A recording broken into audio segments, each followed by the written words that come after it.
High friends, welcome to யாஷிகர். நம்மளோட தமிழில் சிபிக்குள் முத்து அப்படிங்கிற சீரியல் வந்து நடிச்சிட்டு இருந்தார். உங்கள் எல்லாருக்குமே தெரியும், விஷ்ணுகாந்த். அந்த சீரியலுக்கு அப்புறம் மீனாட்சி பொண்ணுங்க அப்படிங்கிற சீரியலில் நடித்தார். அந்த சீரியலை விட்டு சடனாக விலகிட்டு தெலுங்கு சீரியலுக்கு போயிட்டார். நம்மளோட சிறகடிக்க ஆசையோட ரீமேக் இருக்கு இல்லையா, தெலுங்கில் அந்த சீரியலில் பாலு அப்படிங்கிற கேரக்டர் பண்ணிகிட்ருக்காங்க. பாலு அப்படின்ற கேரக்டரை பார்த்தீங்கன்னா என்ன மாதிரினா நம்மளோட முத்து கேரக்டர் பண்ணிகிட்ருக்காரு இல்லையா, அந்த கேரக்டர் தான் பண்ணிகிட்ருக்காரு. ரொம்பவே சூப்பரான ஒரு ரீச் தெலுங்குலேயுமே இந்த சீரியல் நல்லா போயிட்டுருக்கு. டிஆர்பிலையும் நல்ல பொசிஷனில் வந்துட்டுருக்காங்க. நம்பர் 1 பிளேஸ் வந்து இந்த வாரம் பிடிச்சிருக்காங்க அர்பனில்.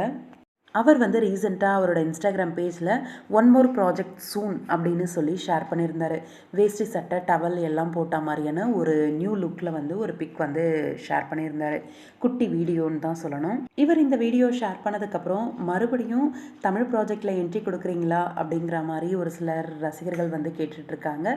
மேபி தமிழ் ப்ராஜெக்டாக இருக்கிறதுக்கும் வாய்ப்பு இருக்குது. கன்ஃபார்மாக தெரியலை நம்மளுக்கு தமிழ் ப்ராஜெக்டாக அப்படின்னு சொல்லிட்டு. இல்லை அதர் லாங்குவேஜாக இருக்கிறதுக்கும் வாய்ப்பு இருக்குது. ஆல்ரெடி தெலுங்குல பண்ணிகிட்ருக்காரு.